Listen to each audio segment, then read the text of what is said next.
Here are 10 step-by-step tips to giving an effective presentation that audiences will remember. 1. Create a memorable brand. For example, my website layout, colors, icons, and data layout are all congruent with my presentation material. You need to blend your brand ID throughout to be at the peak of professionalism.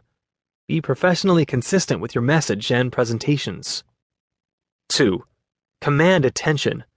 When I'm meeting with clients face-to-face, it's easy for me to command attention. I'm always in a suit and tie, my nails are manicured, my shoes are shined, and I have presence. I command attention when I walk into a room. I'm standing up straight, shoulders back.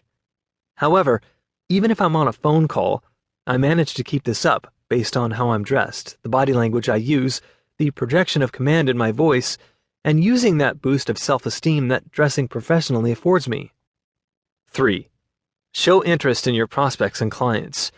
Regardless of whether I'm presenting to an audience or a single person, one of my opening questions is always, tell me about your specific needs and challenges as they relate to your sales. Adapt that question to your industry to let clients or prospects know that you're concerned about their needs. Then the discussion you want will begin. 4. Organize yourself. Have everything prepared in advance and ready to go. Try to predict any possible pushback or objections, and organize yourself to be ready at a second's notice to handle whatever comes up. In addition to this, of course, as you already know, I'm a big advocate for everybody using iPads in their sales processes. So make sure to get organized, electronically and otherwise. 5. Translate everything you do into a benefit. Word your presentation in a way that makes it easy for clients and prospects to see what they will gain. Explain every step in your sales process as, this is your benefit. This is your solution. Clients and prospects will pay attention to this. Your audience isn't buying that particular product or service. They're buying a way to make their lives easier, better, more enjoyable. 6. Ask questions that elicit discussion. While on a particular coaching call, a client of mine made a big to-do about open-ended questions and closed-ended questions, a comparison that's discussed in most run-of-the-mill sales books.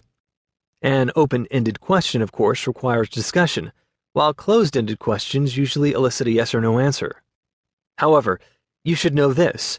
The salespeople who are getting up in those intimate zones don't worry about an open-ended question or closed-ended question.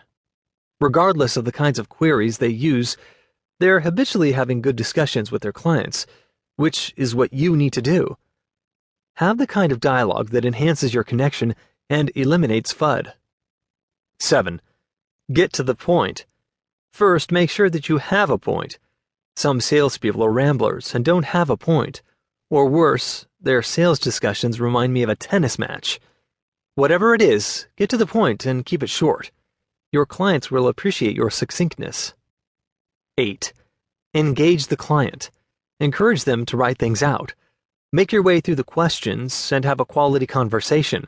Ask them to repeat their most important concerns and issues back to you so that you're sure that you're covering what matters most to them. 9. Be real. Be real. Be real. 10.